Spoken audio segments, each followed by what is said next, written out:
Hello and welcome to my channel Inch by Inch Art. Today I'm going to be showing you how I make custom stamps, both for texture and for physical items that I like to press into different clay pieces, generally made out of Super Sculpey. Here's just some stamps that I've made before. One's a bumpy indented texture, the other is a crisscross vine pattern.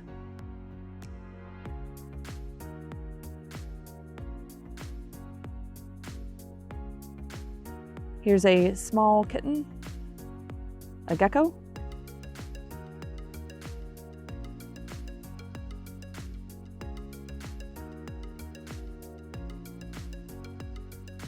a dragon's foot. I didn't use this exact model, but you can see here that I use plastic models as my stamp sample. I'll explain this a little bit more as we get further in. And then this is another dragon face, which is actually the face of this exact dragon. I'll show you in a bit what it looks like when it's actually used as a stamp.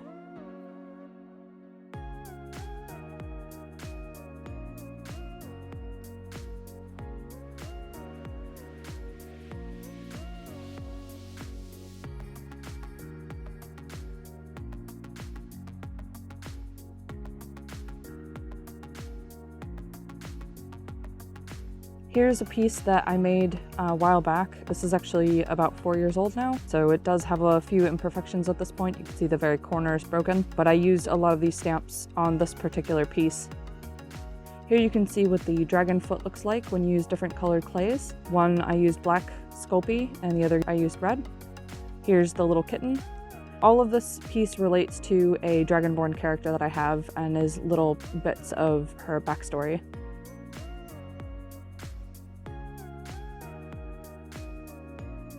Moving on to the dragon faces.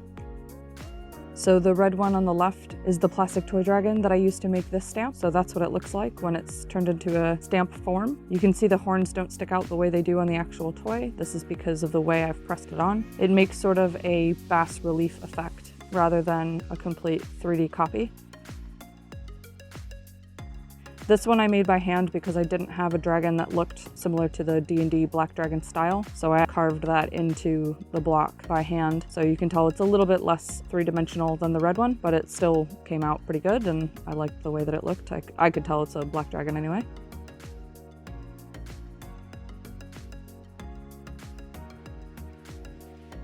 So now I'm going to show you how I actually make a stamp from scratch. This is all just excess clay that I have left over from random projects. Frequently when I use colored clay, I either mix colors together to make a particular color, or I'll just end up with scrap bits that maybe get dust in them or get little fragments of other colors in them, so they're not clean and usable for what I want in an actual sculpture. So they work really well for making stamps.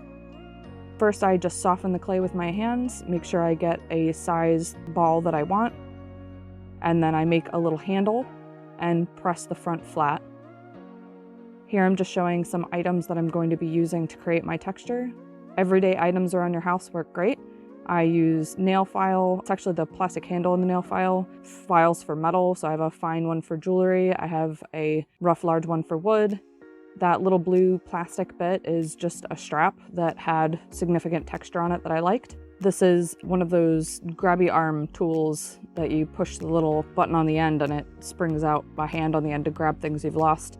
And this is my dental tool. I use the handle all the time for that diamond texture. I usually just roll it on minis, but I decided to actually make a stamp with it. So again, just conditioning my clay. You want it to be fairly soft when you press it onto the item that you're trying to copy.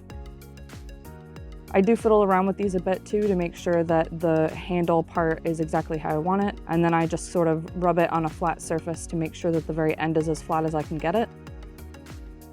Once I have my stamp shaped the way I want, I press it onto the item like so. Just press it real firm, then lift it straight off, and then just check and see if the pattern that you're trying to duplicate came out the way you want on the stamp before you bake it.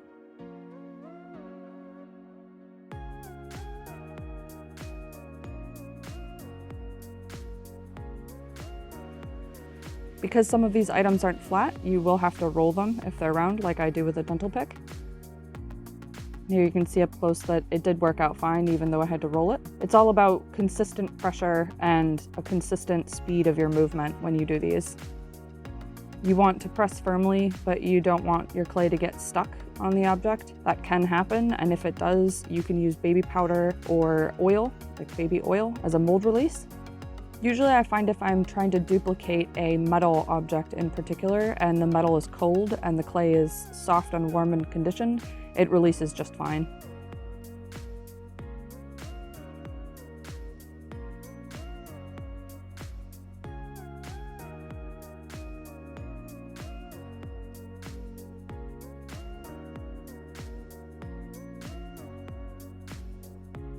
This one was quite tricky. I'm trying to replicate this rounded piece that has very straight ribs to it. It didn't duplicate perfectly, but I get the majority of the imprint that I want there, and I'm able to trim off the parts that don't have the pattern exactly how I want it.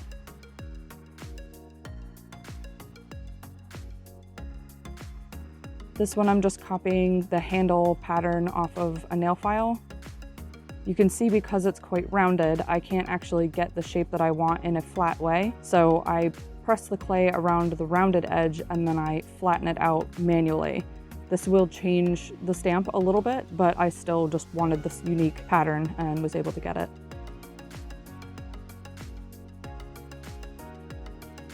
So now it's time to bake. Just follow the instructions for whatever type of polymer clay you choose to use. And here I'm just showing quickly what the textures look like now that my stamps are baked. This is just a flat piece of Super Sculpey, and you can see how each of those came out.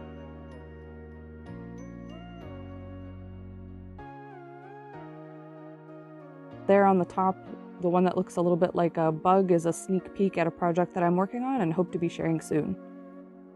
Well, I hope you enjoyed that. If you'd like to see more of me making my art, please like, follow, and subscribe.